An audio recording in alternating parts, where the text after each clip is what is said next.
Nous allons voir dans cette vidéo formation comment insérer une équation dans votre document Word 2010. Donc tout d'abord, pour insérer une équation, vous vous rendez en haut, donc dans le ruban Office 2010, et je clique ici sur Insertion, pour accéder à l'onglet Insertion. Je vais maintenant me rendre tout à droite de cet onglet, donc vous voyez ici sur la partie Équation. Donc sachez tout d'abord qu'il existe différentes équations déjà proposées par le logiciel. Pour les afficher, vous cliquez ici sur la flèche à droite d'équation. Vous avez donc maintenant un menu qui s'ouvre pour vous afficher donc les différentes équations proposées par Word 2010. Donc voyez ici par exemple le développement de Taylor, l'élévation d'une somme, la formule quadratique, etc. Donc vous descendez ici à l'aide de l'ascenseur pour afficher les différentes équations.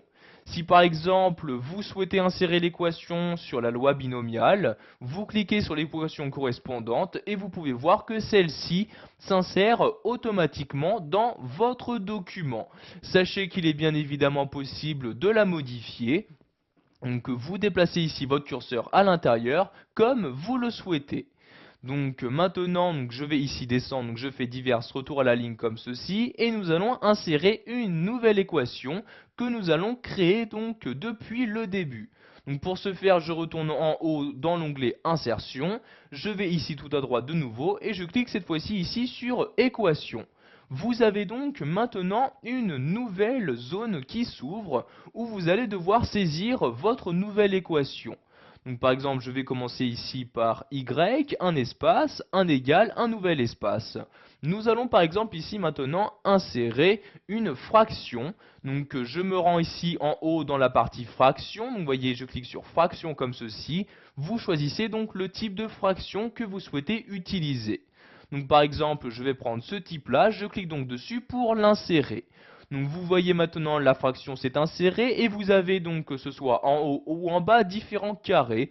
Donc carrés que vous allez pouvoir remplacer par des valeurs pour compléter cette équation. Je clique donc ici sur le premier carré et je choisis donc l'élément que je souhaite insérer.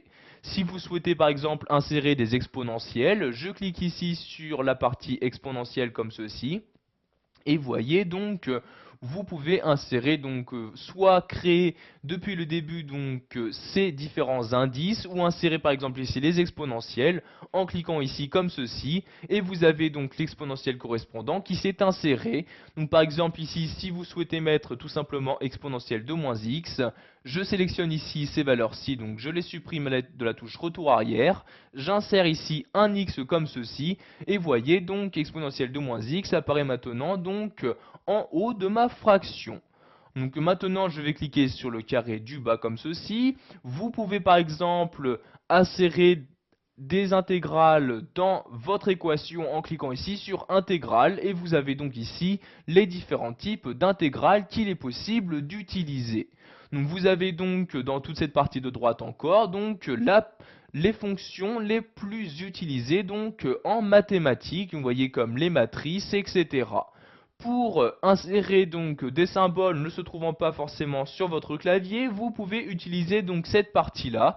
Donc vous voyez ici le symbole infini, le symbole différent. Donc vous voyez, je clique dessus et celui-ci donc s'insère à l'endroit que je souhaite. Donc je le supprime ici à l'aide de la touche retour arrière de mon clavier.